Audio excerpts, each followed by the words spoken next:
Vasil had been a poor farmer. He left his home under terrible conditions, hiding out in the forest from both Russian soldiers and Nazis. He would not long afterward end up in a labor camp, nearly dying, losing so much weight.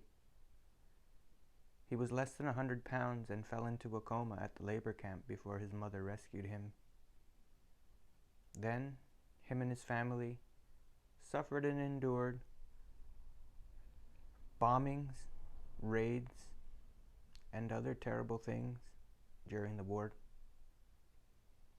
having been at some times starving and at other times lacking of the basic needs, such as water or shelter. They eventually made it through the war and a few years in a refugee camp waiting for a better life. When they had hopes of a better life, they didn't think it would end up being going to a South American country, living near the jungle, and trying to grow crops that would fail to feed your family and fail to provide enough food and basic necessities. Beyond the hardships, just the time, the many years a parent waits in order to give stability and in order to give peace to their family, in order to give the basic needs. Vasil didn't have this peace, and so after trying to sell oranges and other crops, Vasil eventually had to leave his family for a time and move from the jungles of Caracas towards the city in order to look for work.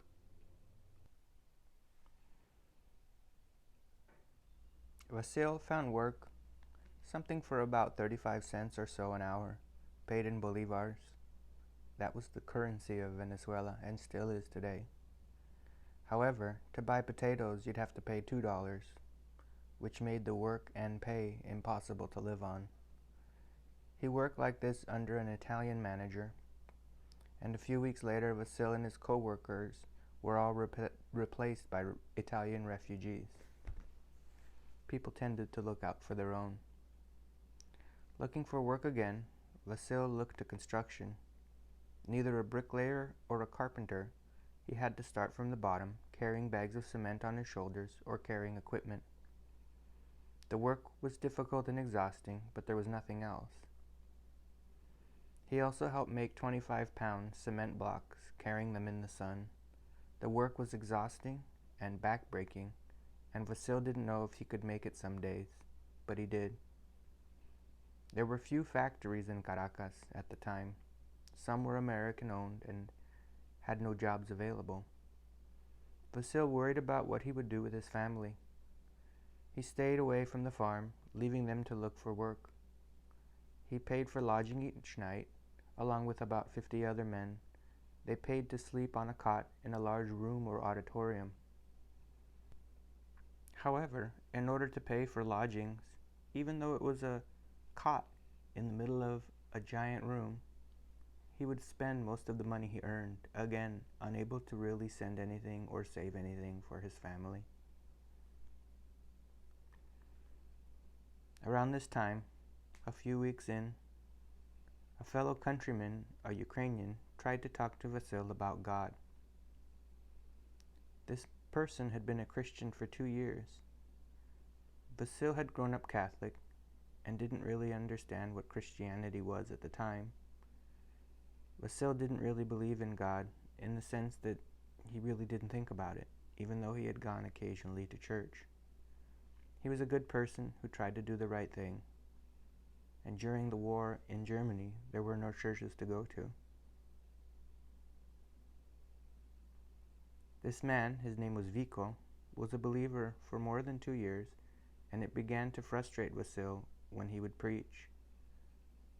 "I need work, I have no money, and you're talking to me about God?" Vasil told him. Vico urged Vasil to learn about Christ. He said in his church you didn't need to cross yourself, all you need to do was pray. Vasil considered this, but didn't know how to pray. In any case, he was going to need to find a hostel for the night, and it would once again cost him most of the day's wages. By this time, Vico was a tailor and had a small room where he did his work each day. Every evening he would lock up and go home. Vico decided to offer the room to Vasil in order to help him save money for his family. He told Vasil, "You don't have to go to church, but stay with me, you could save money and it may be a good help." Vasil began staying there, and in time he would purchase a small folding cot, much like those used in the military. He would sleep in the man's room each evening, and in the morning go to the man's house. His wife cooked breakfast, and each day he would share it with Vasil before work. The family began to trust Vasil, and occasionally the husband and wife would leave before Vasil did, and leave him alone in the house. One day he noticed a Bible in the corner of the room, and he said to himself, "I'll see what kind of book this is." It was in Ukrainian, so he could read it, and he opened it. The first thing he saw was a cross. Vasil read about the birth of Jesus by Mary and the Holy Spirit, and as he read, he felt struck by truth. The words grabbed him. He had read about this in school long ago. "This is all true here," he thought. "I must read it. I must get this book." Later he would get emotional telling people, "It was everything I had ever looked for."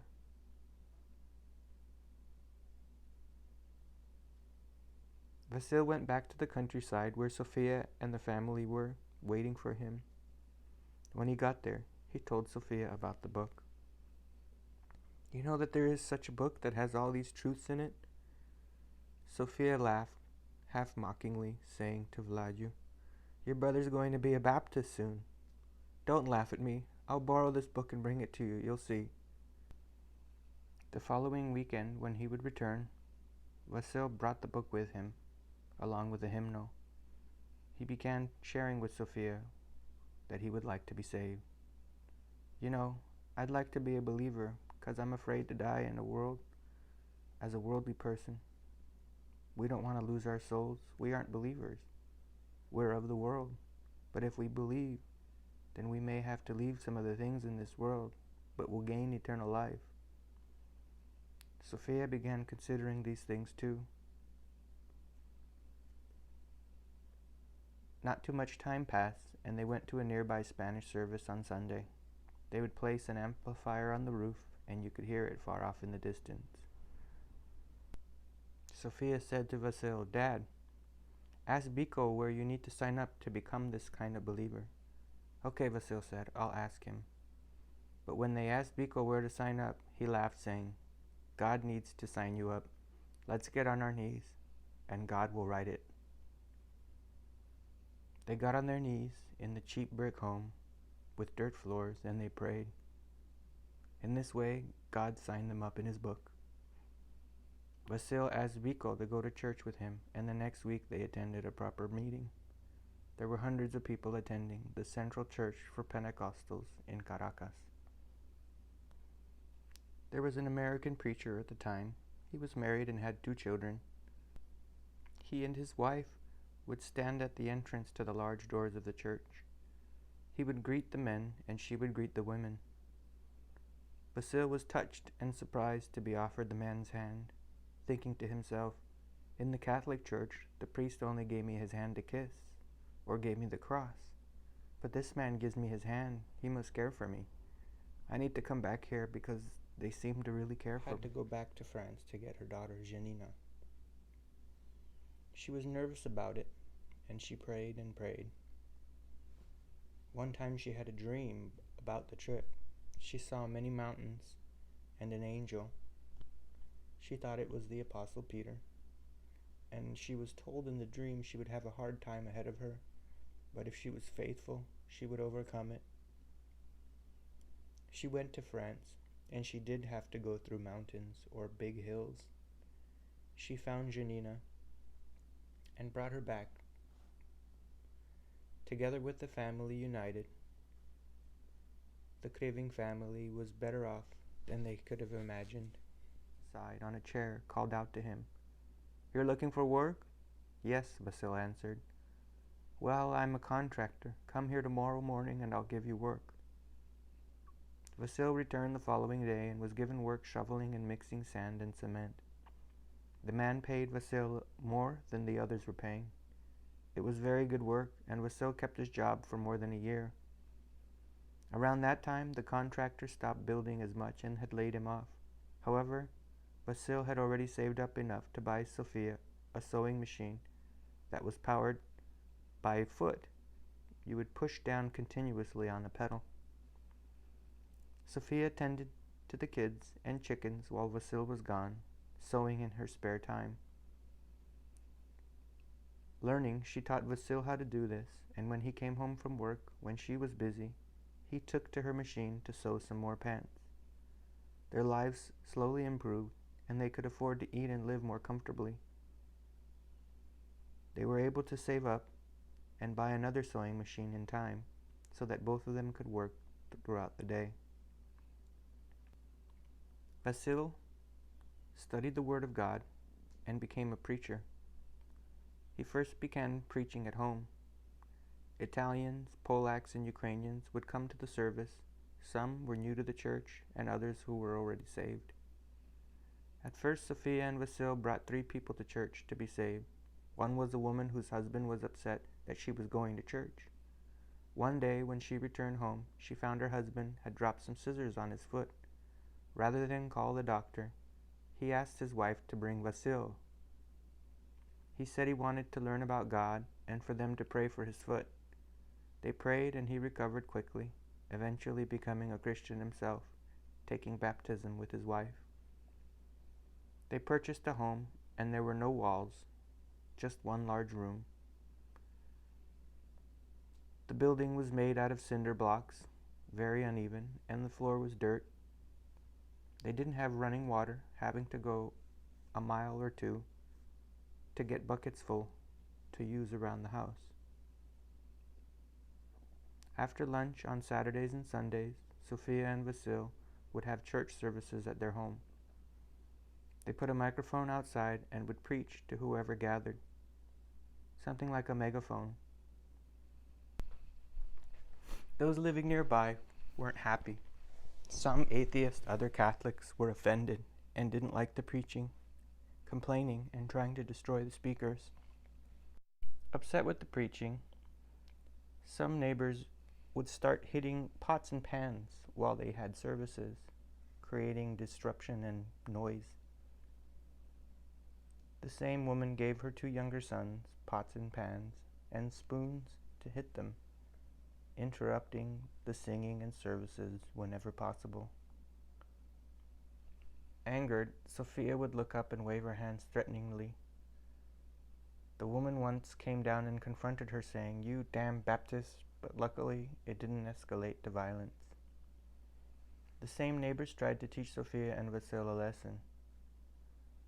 Vasil had installed a cement tank that held water, so they didn't have to fetch pails of water regularly from the large city tank. It stood behind their home, which sat on a slant, sort of like a favela, and it was next to a large radio antenna. Sometimes the lines were very long to get water, and you'd get your turn, and hardly any water would be left. So this helped save the family time and made sure they were able to have fresh water when needed. Sophia used to boil the water before drinking it, but Genya, the youngest, liked to sneak sips from the tank. One day, Genya became terribly ill. She felt horrible and could not eat. The doctor came and gave her penicillin shots 3 times a day on the first week, and then once a day the following week. She was very, very, very sick, and everyone was worried she may not make it. Sophia told Vasil to go check the water. He lightly protested, saying he just poured it in the day before, and of course it was okay. But on the day she began feeling sick, Sophia urged him, Vasil, to go, and when he went to inspect the tank, he found the substance with the consistency of detergent. The water supply had been poisoned. They considered reporting it to the authorities or trying to analyze it, but their friends said to let it go. As Christians, they were taught not to return ill for ill, and that they shouldn't return vengeance with vengeance. Not yet 6 at the time, Genya had little pimply things in her throat and stomach. It hurt very badly, and she was unable to eat. She cried and moaned in pain. Her parents, trying to make her eat, even got her a can of strawberries, a real delicacy, but she couldn't swallow or get it down. To motivate her and encourage her to recover, her mother wanted to throw her a party to celebrate her 7th birthday. She continued to remind her she would buy her a doll for her birthday if she would only get better. All the people from the church and neighbors' children were invited to the party once she did recover. Sophia used their savings to buy wafers for each of the kids to take home.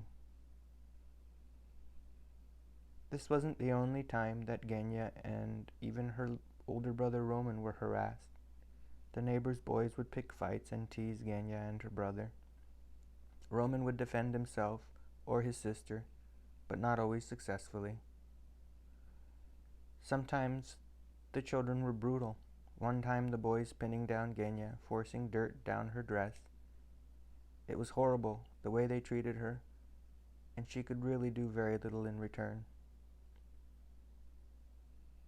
Genya recovered, thankfully, and her parents were relieved. Vasil went to work and freely would tell others about Christ. For a time, his luck even changed, and he was earning 2 or 3 times the pay he first made when he arrived in the city. Vasil and his family tried to help others, even lending one countryman, a Ukrainian, 1/3 of the money to pay for a new sewing machine. Vasil taught him how to sew, and eventually his friend began going to church as well. His landlord was a strict Catholic, and upon hearing the news of his conversion, he evicted him. He kicked him out. Vasil felt bad for his friend and let him stay with him for a time. On Vasil's urging, he bought a tiny piece of land not too far away. Agreeing to help build a home for him, Vasil and the man bought 1,000 cinder blocks and took 2 weeks off of work to help him build his house. Not professionals, Vasil had enough experience as a construction worker to help make a 20 by 20 foot home for the man and his family. They also helped the man and his wife learn to sew, helping them get a sewing machine and make pants the way they did in order to earn money on the side.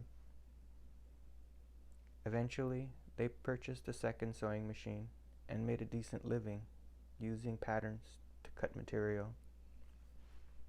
Soon, Vasil was helping many people learn how to sew. Some Ukrainian men here, a few Polish women and men there, like the Polish woman across the street, and over a dozen others. Vasil began to feel like he was making a difference, and he was becoming a man of God. At home sewing pants for a living, the Krywyns spent time with their kids and their friends. There was a young Polish boy who came to their house to play with little Roman.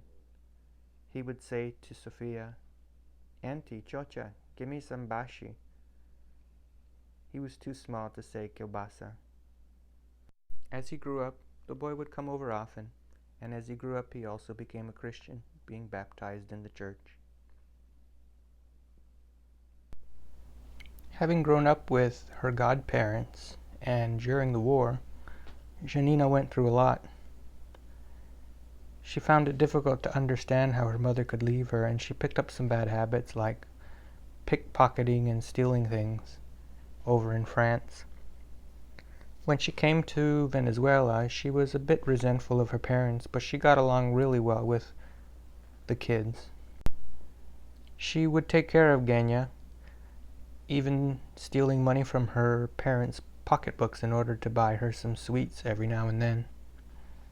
She was sometimes a troublemaker, but it was definitely great to have the family together.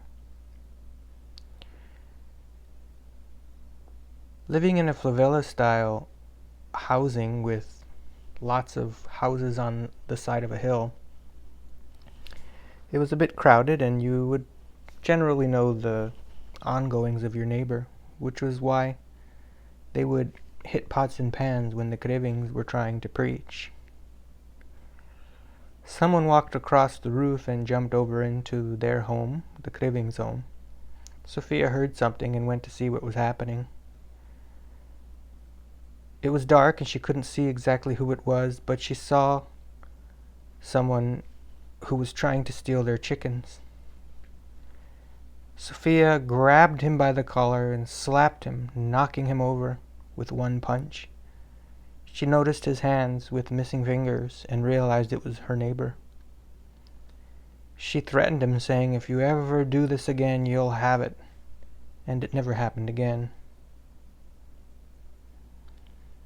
Vladu, Walter, was a single man, making it a bit easier to get a visa. One of his sisters, who Genya would call Auntie Anna, went to Canada, near LaSalle in Quebec, Verdun, and she talked it up to the point where she convinced Vladu to come to Canada, where there were more opportunities. Auntie Anna sponsored Vladu. She kept telling him to come there, that life was good and opportunities were great. Vladu waited several months and eventually had paperwork to go to Canada. Little Genya was devastated. Up until that point, she thought Vladu was her brother. They had treated him as one of the family, and she grew up thinking it was her brother, and they sort of encouraged that idea. She cried and cried at the idea of him leaving, and when he finally did, she continued crying for weeks. "He says he loves me. How could he leave me?" she said. "How could he do this?"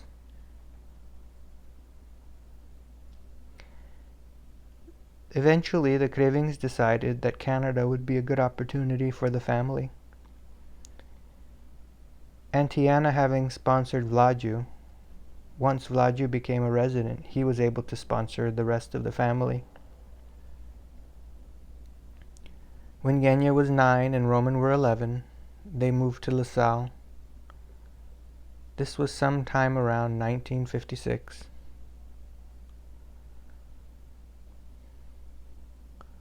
Roman was a protective brother, which older brothers often are. Sometimes he'd even follow his younger sister around, keeping an eye on her without her knowing it. Sometimes the kids would tease them, and as they grew older, even in Canada, eventually, they could be crueler and crueler. They would tease Roman. Once moving to Canada, they translated his name as Romeo, and kids would go around making fun of him, "Romeo, Juliet," not really understanding him at first because of his bad English. He would get angry and get into fights at school. He would always stand up for himself and for his sister. One time in high school, he got in a fight because of the name calling. Unable to really explain himself because of his bad English, he had to stand in front of the school clock the entire day. That was the punishment. Genya happened to find out because she was walking to the office with a bloody nose. It turns out the kids were going up and down a pole, which were near the stairs at school. Never having done this or seeing it before, Genya joined in on the fun, sliding down the pole. She accidentally landed on her face, slipping, bloodying her nose, and this was why she had seen Roman when she was walking to the office.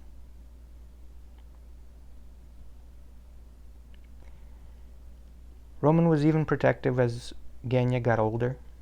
When she was about 14 years old, a guy tried to put his arms around her as they were walking down the street. She didn't like this and tried to push him away, but he resisted. That's when Roman ran over.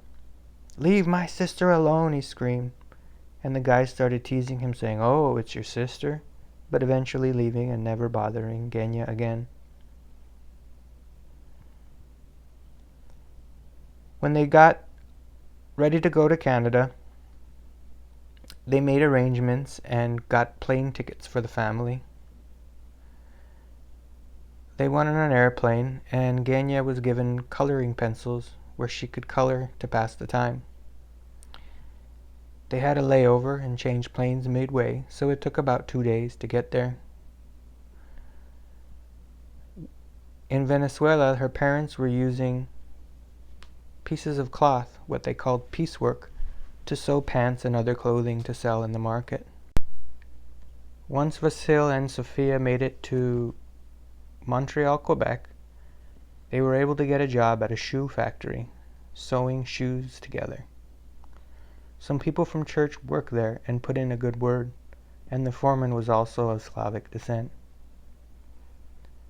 They had actually saved some money in Venezuela from all of their hard work sewing. With it, they put a down payment to purchase a 3-story building.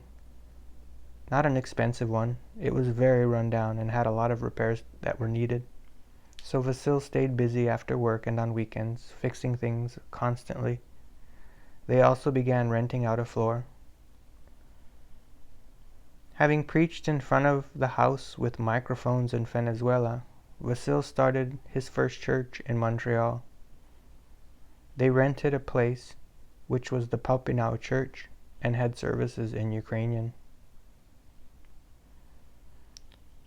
When Janina married and moved out, Genya was around 11 and missed her as well. Genya grew up, eventually going to high school and doing well.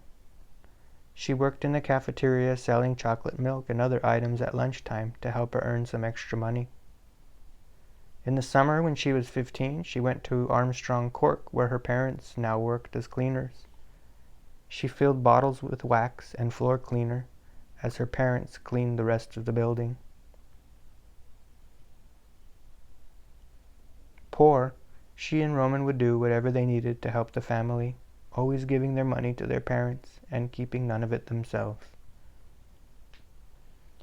Genya was going to a high school with girls on one side and boys on the other. It was called Montreal Girls High School. But she didn't finish her final year. In 1958, Sophia gave birth to a beautiful baby boy, David. And then she fell at work, hurting her back. Because of that injury, she was no longer to work, and there was nothing like workers' compensation for them. She could only stay home in pain and in bed, and so Genya had to come home, dropping out of high school, and take care of David. He was an easygoing boy, full of joy, and Genya had to feed him, change the diapers, and do many of the chores around the house and cook. Once a week, the family would wax the kitchen and living room. Around every month, they'd do the whole house because there was no carpet and all of the floors were of wood. They'd rub the wax and let it dry, and then they'd buff it out. Roman and Genya would often make a game out of it when their parents weren't around to see them. Genya would sit on the blanket and Roman would pull her around, and then they would switch turns, and Genya would pull Roman around on the blanket, buffing up the floor. Genya eventually signed up for Bible school. In order to do so, she had to get her high school equivalency, and so that was how she got her high school diploma. Most girls at the time didn't go to college in those days. They usually worked or stayed home or were married. Genya wanted to go to Bible school for a year in order to make her a better Sunday school teacher. Her father was a preacher, and she loved helping at church. She wanted to better be able to help the kids. Roman, after high school, began working at the electric company. Genya began working at a milk company using a comptometer, which was sort of like a primitive adding machine. Using no electricity, you'd enter the numbers and certain sequences and then pull down on a lever to get your final calculations. Always helping out at church, Genya, Eugenia by birth name, would help host and serve tea and snacks whenever there were guests or special occasions. In October of 1964, around Thanksgiving in Canada, some guests came to preach from California. Vasil had invited a preacher to speak to the church in Spanish. He brought his translator with him to interpret from Spanish to Ukrainian, and they gave a wonderful talk. The visitors were on their final stop after several places they went to in Canada. They were in Manitoba, then Saskatchewan, then Ontario, and eventually made it to Montreal. After the service, they were having a luncheon for Thanksgiving.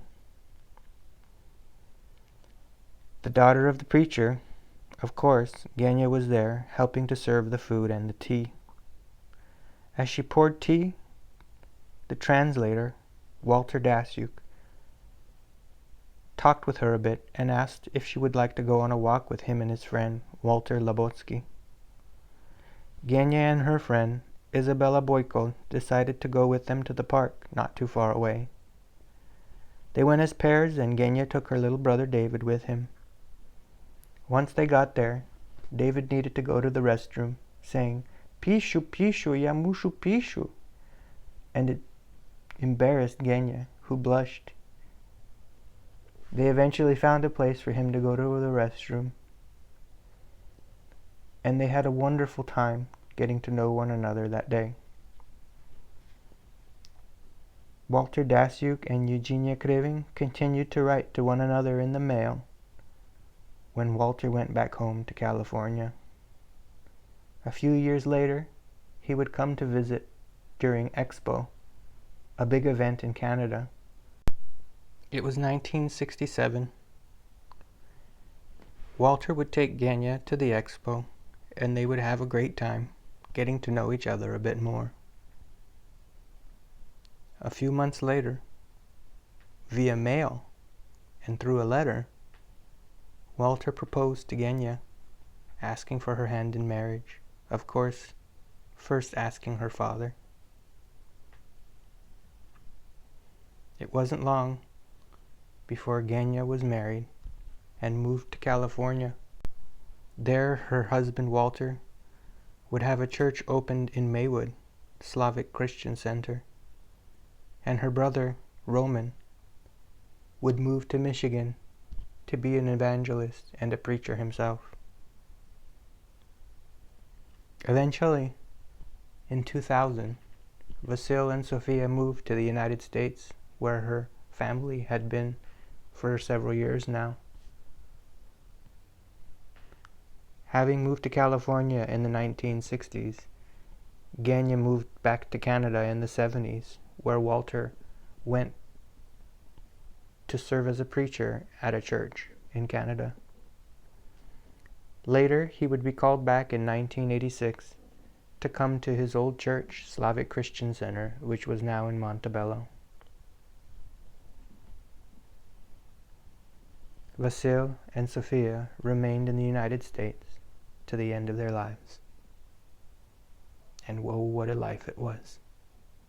And how blessed we have been to have had such amazing people and such kind and caring and compassionate people as parents and grandparents and as great-grandparents.